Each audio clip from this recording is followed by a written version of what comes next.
فەڵەستین ئەمڕۆ لە ڕووی کەش و هەواوە نزمترین پلەی گەرمی لە ناوچەکە هەبوو، بەڵام گەرمترین ناوچەی ڕووبەڕووبوونەوەکانی دەستدرێژی ئیسرائیل بوو بۆ سەر مزگەوتی ئەقسا. وەک بڕیار بوو ئەمڕۆ هەینی تووڕەیی دژ بە هەنگاوەکانی قەوارەی ئیسرائیل بۆ بەجوولەکەکردن و ژێرپێخستنی پیرۆزی ئیسلامیەکانی مزگەوتی ئەقسا بەڕێوەچوو. سەر لە بەیانی ئەمڕۆ دەسەڵاتدارانی ئیسرائیلی بڕیاریاندا ڕێگە بە پیاوانی خوار تەمەن 50 ساڵی نەدەن بۆ نوێژی هەینی بچنە نێو مزگەوتی ئەقساوە، جگە لەوەش دەرگا ئەلکترۆنیەکانیان لە ڕاڕەوەکانی مزگەوتەکەوە خۆی هێشتەوە. دوا بە دوای ڕێگری لە چوونە نێوەی هەزاران نوێژخوێن بۆ نێو مزگەوتی ئەقسا و داخستنی تەواوی دەرگاکانی لە هەریەک لە قودس و کەناری خۆراوە پۆلیس و هاوڵاتیانی فەڵەستین بەیەکدا هەڵبژان. پێک هەڵبژان لە نێوان دوو هێزی نابەرامبەر، یەکێکیان بە چەک و تەکنیکی سەربازی پێشکەوتوو، ئەوی تریشیان لە ئەنجامی بێکەسی و پەرتەوازەی وڵاتانی عەرەبی و ئیسلامی چەکی دەستیان تەنها بەرد و وشەی ئەڵڵاه ئەکبەرە.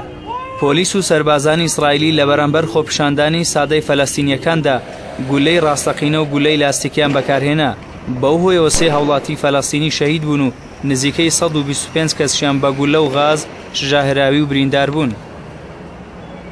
لە کەناری خۆراوە و بە دیاریکراویش لە ڕامەڵا و بەیتلەحم و خەلیل کە بەپێی ڕێکەوتنی ئەمنی دەسەڵاتدارەتی مەحموود عەباس ڕێکە بە تەراتێنی هێزە ئەمنیەکانی ئیسرائیل دراوە. هەزاران کەس دوا بە دوای نوێژی هەینی بۆ سەرخستنی ئەقسا لەگەڵ هێزەکانی ئیسرائیل ڕووبەڕووبوونەوە. لە بەرەبەیانی ئەمڕۆشەوە هێزەکانی سوپای داگیرکەری ئیسرائیلی ڕێگەیان لەدایان پاسی نوێژخوێنانی نێو ناوچەی سەوز گرتووە کە بگەنە شاری قودس. ناوەندە ئیسلامیەکانی قودس پێشوەخت داوایان کرد سەرجەم مزگەوتە لاوەکیەکاندا بخرێن و هەمووان بۆ نوێژی هەینی تەنها ڕوو لە مزگەوتی ئەقسا بکەن.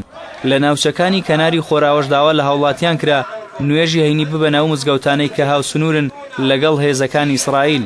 نستنفركم جميعا يا ربعنا ويا أهلنا وإخواننا ويا أحبابنا. بزوتنەوەی حەماسیش لە سەرزاری فەوزی بەرهوم و تەبێژی فەرمی بزوتنەوەکە هاوڵاتیانی فەلەستینی لە کەرتی غەزە و کەناری خۆراوە هەروەها گەلانی عەرەبی و ئیسلامی هاندا وەک وەڵامدانەوەیەک بۆ هێرش و ڕێوشوێنە دژمنکاریەکانی ئیسرائیل بەرامبەر بە مزگەوتی ئەقسا بەشداری لە سالاکیەکانی ناسرا و بەهەینی تووڕەیی بکەن. لە بەرامبەردا مەحموود عەباس سەرۆکی دەسەڵاتدارەتی فەلەستینی داوای ناچارکردنی بە پەلەی ئیسرائیلی کرد لە هەنگاوەکانی بەرامبەر بە مزگەوتی ئەقسا پاشگەز ببێتەوە.